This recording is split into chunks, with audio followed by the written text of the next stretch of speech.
e aparentemente tem pessoas aí que ficaram chateadinhas por eu dizer que admirava o anarquismo, ao mesmo tempo em que achava que era uma ideologia utópica. O Henri Bugalho respondeu indiretamente, mas bem diretamente, ao meu vídeo onde eu critico ele por dizer que o anarquismo é utópico.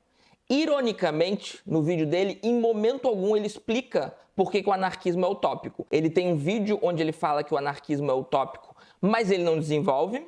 Daí eu faço um vídeo criticando, ele faz um vídeo resposta e também não desenvolve explicando por que o anarquismo é utópico e faz uma série de críticas ao meu vídeo sem me mencionar. Inclusive agradeço aos inscritos que falaram que ele me respondeu. Eu cheguei até a pensar que talvez não fosse uma vídeo resposta, porque muitas pessoas devem ter criticado ele por esse vídeo, etc. Mas no vídeo deu pra ver que foi uma resposta direta sim. Quem quiser acompanhar a treta é só olhar um dos últimos vídeos do canal, que tem uma foto do Henri e tá escrito anarco-derrotismo, e olhar o vídeo dele chamado Robô do Elon Musk vai destruir a humanidade. Em momento algum, pelo título, pela capa, você vê que esse vídeo é uma resposta a mim, mas ele fala 5 minutos do robô do Elon Musk e depois começa a me responder. O que faz todo sentido, levando em consideração que o meu canal é pequeno, muita gente não ficou nem entendendo nada porque não conhece meu canal, e ele realmente, o vídeo ia flopar se ele não fizesse alguma artimanha. Ele também não me mencionou, o que tá corretíssimo, porque ele não teria por que dar palco a alguém que tá criticando, ironizando e antagonizando o conteúdo dele, né? Então, assim, perfeitamente normal, nenhuma censura, nenhuma crítica, nenhuma mágoa em relação a isso. Mas antes da gente ir à resposta, fica aquela coisa, né? Vai que o Henri assista esse vídeo, fica um convite assim, para um diálogo, para entender o que é, porque eu pretendo fazer vídeo, tá? Não só pelo Henri, mas porque um inscrito do canal, PM Fixman, fez um comentário muito pertinente sobre essa questão do anarquismo ser ou não ser utópico. É uma pessoa que segue o canal há anos e eu acho que realmente dá para dar algumas respostas interessantes e eu quero produzir esse conteúdo porque ele já está engavetado, na verdade, então eu acho que chegou um momento de produzir um pouco sobre essa questão que é um senso comum muito propagado, né, do anarquismo e o comunismo seriam utópicos. Eu não vou fazer nesse vídeo eu vou convidar ao Henri e vou convidar vocês a convidarem o Henri no canal dele a fazer um vídeo explicando por que o anarquismo é utópico. Você que está chegando agora no canal, eu sou o professor Daniel Cidade, bacharel e licenciado em filosofia, mestre e doutor em filosofia política e ética. Eu queria convidar você a se inscrever no canal, deixar aquele like maroto e ativar o sininho. Quem se tornar membro do canal ou contribuir no Apoia-se, pode me mandar um e-mail, porque a gente tem um grupo de apoiadores do canal no WhatsApp. Aproveito para agradecer quem já está contribuindo e convidar vocês a me seguirem no Instagram e no TikTok. Mas vamos a uma resposta um pouco tópica, assim, tópicos que o Henri coloca acerca do meu vídeo, do meu pensamento, alguma coisa do gênero, e que eu acho bastante interessante para a gente aprender uma série de questões acerca da filosofia para além dos manuais, tá? Então esse vídeo também é sobre filosofia para além dos manuais de filosofia, porque o Henri é um filósofo de manual de filosofia. A fala dele já começa deixando claro que ele é um filósofo de manual, quando ele começa falando alguma coisa do gênero: me surpreende ver doutores em filosofia que têm uma dificuldade tremenda de entender o processo histórico da filosofia. Se inicia na Grécia e vai se desenvolvendo ao longo de 2.500 anos. O Henri pega os manuais burgueses de filosofia que recontam uma história do que é filosofia, que tentam inclusive idealizar o que é filosofia, que colocam a filosofia como tendo um início, data, quase hora marcada, né? Tales de Mileto, na frase tudo é água, lá na Grécia Antiga iniciou-se algo que até então não existia. É uma visão completamente estereotipada de filosofia, tá? A filosofia não se inicia na Grécia Antiga, não existe como rastrear, tá? Inclusive, a própria definição, né? Preciso definir filosofia, o que já é uma tarefa filosófica, para dizer o que é filosofia, e preciso analisar a história, sendo que a gente tem vários dados controversos e ninguém é um historiador profundo de todos os períodos da humanidade. Então existem várias teorias para dizer onde que começa a surgir algo parecido com aquilo que a gente chama de filosofia, tá?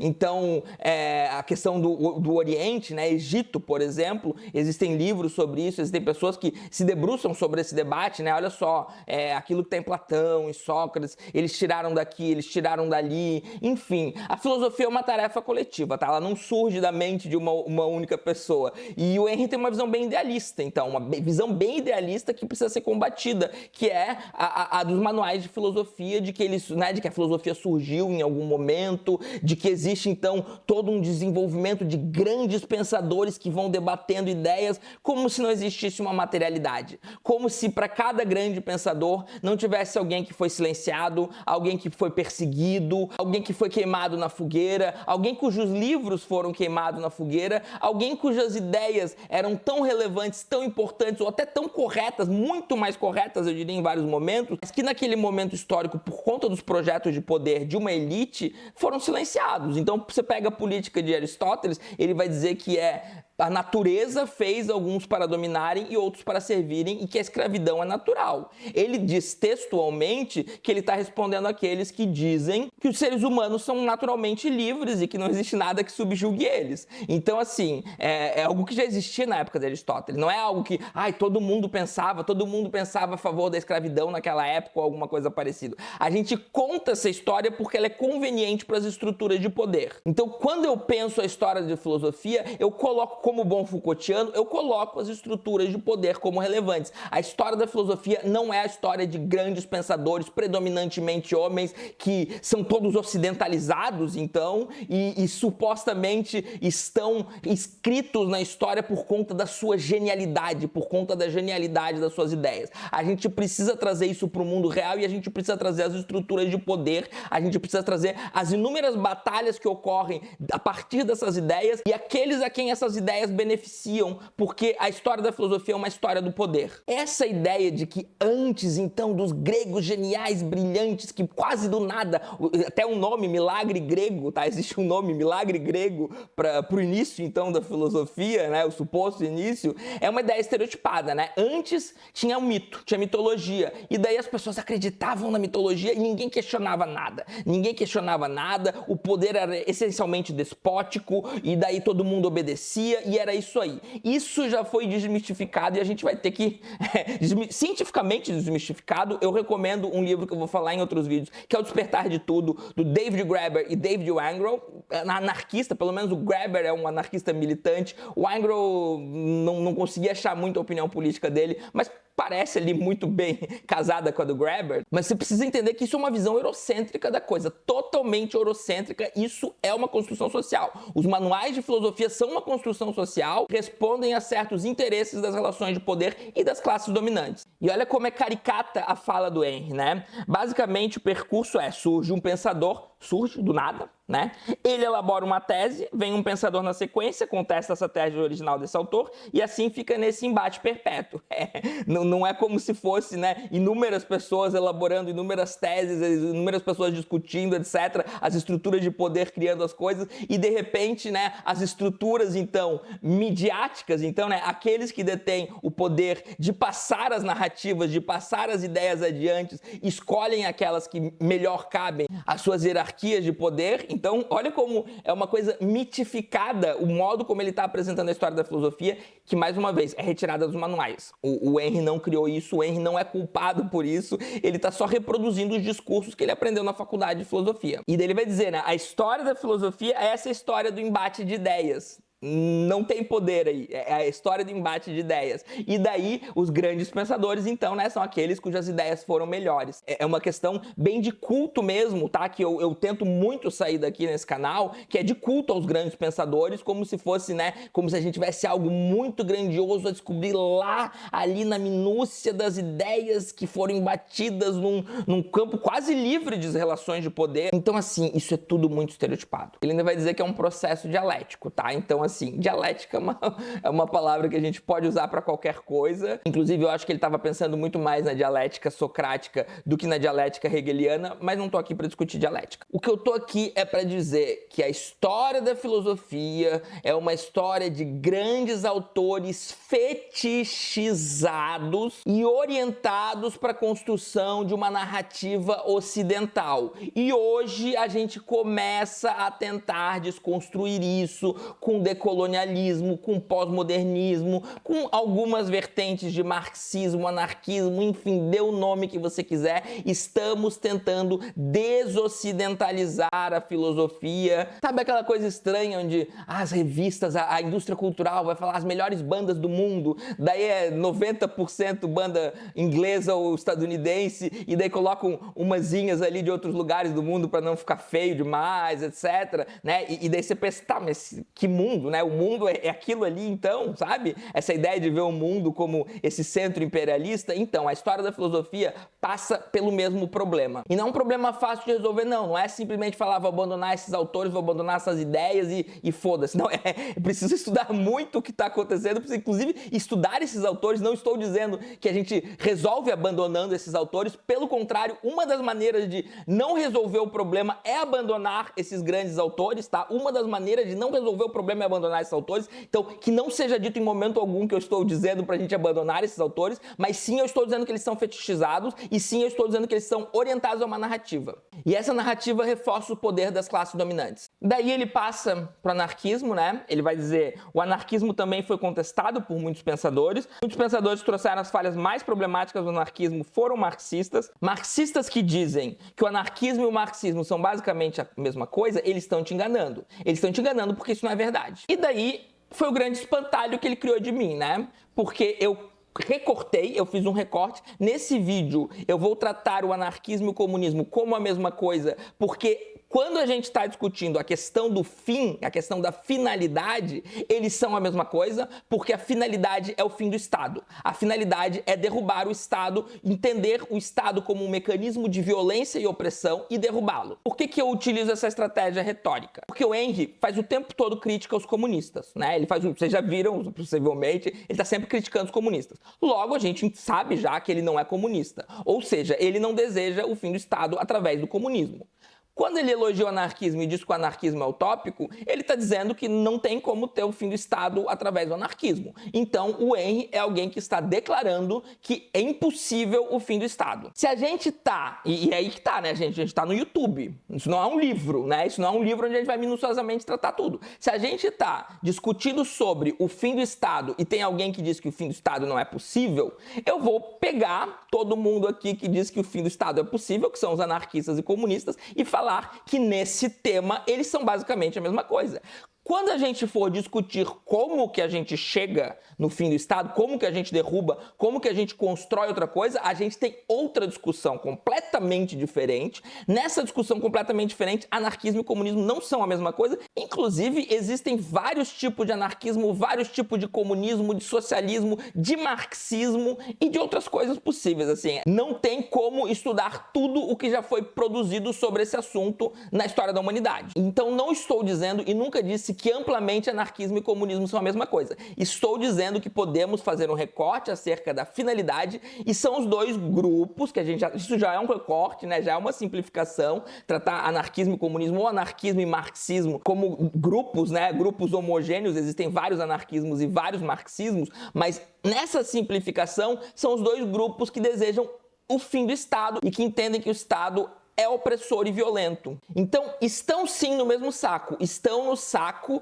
das pessoas que dizem que o fim do Estado não é utópico. E eu preciso muito entender por que o fim do Estado é utópico, né? Porque o Henry não falou absolutamente nada acerca disso. Eu acho que os inscritos, né, ele fez o primeiro vídeo porque as pessoas estavam perguntando a opinião política dele, porque as pessoas querem que ele seja mais transparente, que ele saia do muro, né? Que ele seja transparente sobre a opinião política dele. Daí ele vem dizer que eu sou a favor dos frascos e comprimidos, eu acho anarquismo muito bonito, mas é utópico. Ele não respondeu. Ele não respondeu, sou social-democrata, né? E daí não explicou o que ele entende por social-democracia, daí colocou no mesmo saco o socialismo democrático e não explicou por que o anarquismo é utópico, que ele acha bonito, mas utópico, não explicou o que é essa social-democracia que ele defende, não explicou por que o Estado, então, é necessário, né? Por que o Estado é importante, mas que fique claro, o Estado é uma tecnologia de poder hierarquizante, que detém, como diria Max Weber, o monopólio da violência legítima. Os Estados fazem guerra o tempo todo,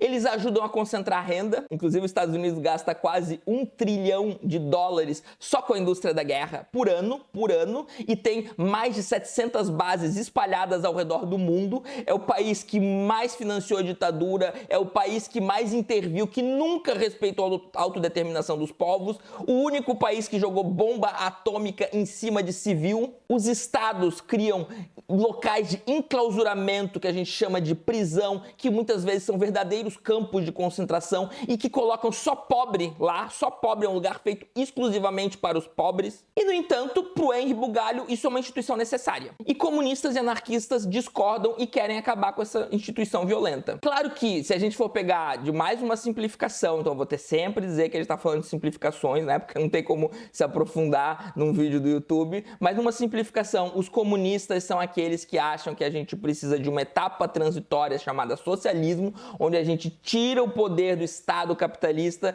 busca então começar a construir um outro tipo de sociedade em direção a uma sociedade sem Estado, que seria uma sociedade comunista, e os anarquistas, como diz o próprio David Graeber, acreditam que a gente tem que construir a nova sociedade dentro da sociedade velha. Então a gente vai ter que trabalhar na própria sociedade, criar outras maneiras de se organizar, criar maneiras de, dentro da própria sociedade, combater esse poder dominante, esse poder violento e opressivo, e que, inclusive, tem a crítica aos socialistas / comunistas, que, né, criar essa transição socialista nos moldes do capitalismo, né, nos moldes da relação de poder capitalista, vai gerar necessariamente uma série de violências, e o próprio Henri se usa dessa crítica anarquista para criticar o comunismo, para me criticar, na verdade, né, por ter colocado tudo no mesmo balaio, sendo que ficou bem claro qual foi o balaio que eu coloquei, mas quando a pessoa quer construir um espantalho, ela não precisa deixar claro as coisas que estão claras. Então, sim, existem inúmeras questões controversas entre anarquistas e comunistas. Eu tô ciente de algumas delas, não sou um grande especialista no assunto, não é o meu foco. Inclusive, eu acho que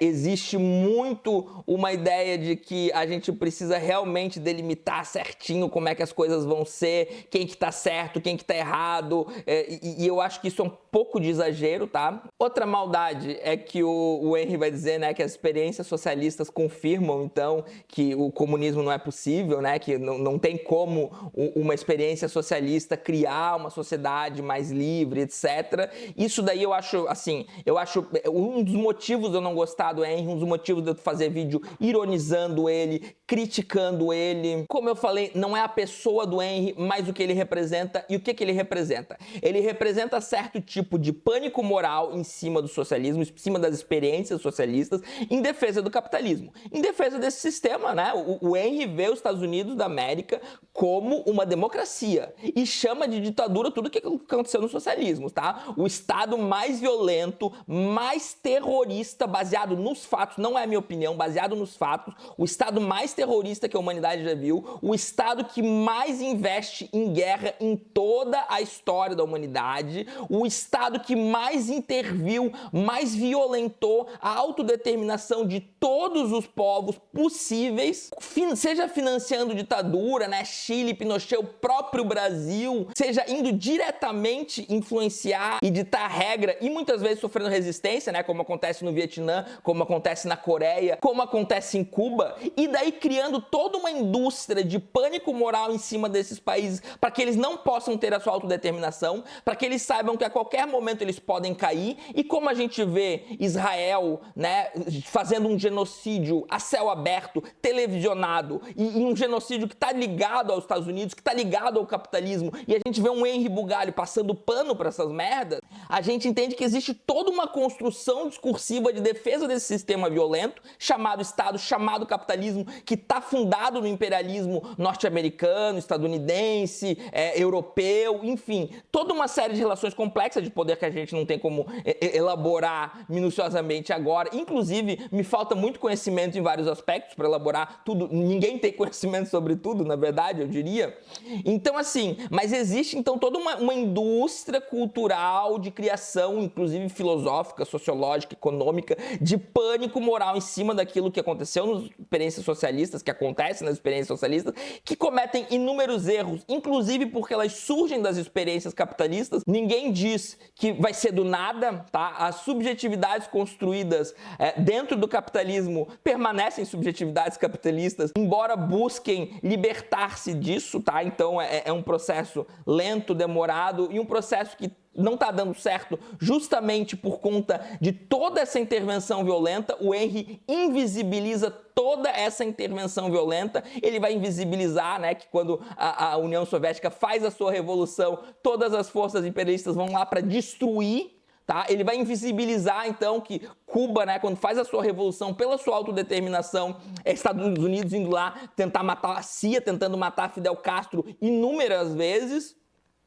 Ele vai invisibilizar que Estados Unidos passa 20 anos genocidando pessoas no Vietnã. Ele vai invisibilizar Israel e Palestina e todas as outras experiências para fingir que, né, o socialismo não deu certo porque ele é depravado, ele é essencialmente violento. E a gente tem que ficar com o capitalismo falando malzinho dele, né, falando mal de um bolsonarizinho aqui, de um coisinho ali de vez em quando e tentando reformá-lo. Eu repudio toda essa trajetória do qual o Henry é só uma marolinha, tá? Não é sobre o Henry, já caí nesse discurso, como comentaram no meu outro vídeo, nada contra Henry Bugalho, tem até amigos que são, porque é verdade, né? Então, assim, é um discurso muito fácil, muito sedutor, né? Então, e que rende bastante engajamento, porque é o discurso do senso comum progressistazinho. A gente não pode esquecer que Hitler e Mussolini, né, que a gente chama de nazismo e fascismo, são capitalistas. É capitalismo, tá? É só um nomezinho